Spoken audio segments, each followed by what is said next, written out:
immigrant who came to this country. My father worked construction in the construction field. He never started his own business, but he worked construction every day. My mother was a homemaker. She as a young person, she used to clean houses and babysit kids, and then when she retired after a while when we were growing up, and then when my brother went to high school, actually when I went to high school, my mother went back to cleaning at the Union Club. She was a homemaker, so she worked there. So the work that a lot of immigrant communities do, certainly very familiar with it. When I think about Boston, just so everyone here knows, because the young man is talking about Haiti, and the connection between Haiti and Boston, there's a strong connection, Mattapan, and other parts of Boston as well. The Haitians in Boston are the third largest Haitian population in the United States of America, here in Boston. So when you think about that, how important it is. But I think about celebrating cultures in Boston. And when I think about Boston, we have 700,000 people that live in our city. 28% of those 700,000 people came from another country. So they're immigrants, like you, like my parents, like the counselor. 48% of the people in this city are first generation like I am. So for all intents and purposes, we're all immigrants. And we think about the impacts that immigrant communities have had on Boston. And I had a conversation today with a gentleman who used to represent this neighborhood at the State House, Brian Golden. And we talked about the impact of immigrants on America and the impact that you still have in America, because the immigrants built this country. And I'm proud of, in Boston, that we are a very pro-immigrant city, unlike the rhetoric coming out of Washington. Congratulations on becoming a citizen. Thank you. Make sure you register to vote.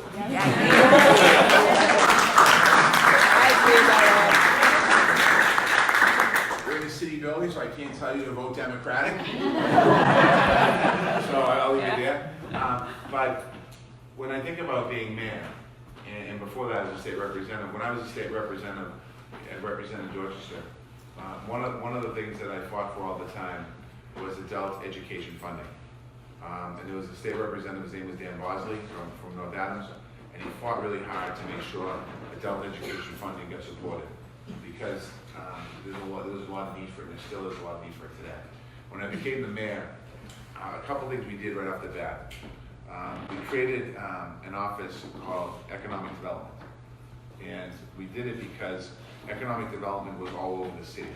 It was in different offices, there wasn't a central focus to it. And we brought that office together, and I'll come back to that in a minute. We had an office called Office of New Bostonians. And when that office was created, it was created because it was welcoming new Bostonians to Boston. And when I became the mayor, we started thinking about the office. We went and did a kind of a change of the office. And we changed the name of the office and the mission of the office to the Office of Immigrant Advancement. Because it wasn't about welcoming new Bostonians, it was about advancing immigrants. Advancing immigrants in different areas of society. And one of those areas, when we did the Office of Economic Development, was in business, small business. There were 40,000 small businesses in Boston, 40,000. A third of those small businesses are immigrant owned. When you think about the impact that immigrant businesses have on our economy in Boston, oftentimes when we think about business, you think about the big companies. And we always spend so much time talking about the big companies. But really where the strength in our economy comes in Boston is in our small businesses. Because you employ tens of thousands of people. And you think about, there are more people employed by small businesses in Boston than any one big business in Boston.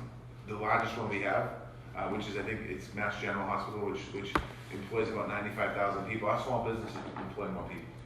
So we put a big focus on that because immigrants have this entrepreneurial spirit. That some of you came from very difficult places in tough times. I was in Haiti in 2009. You're absolutely right. There's not a lot of work there. And the people that are working there are making $1 a day. The people that work there walk miles to work every day. It is an educated country. And there's just a lot of challenges people in Haiti have. But when people come here to this country, they have an opportunity, like you just said, they have an opportunity to take your hard work and determination and put it into something that's positive.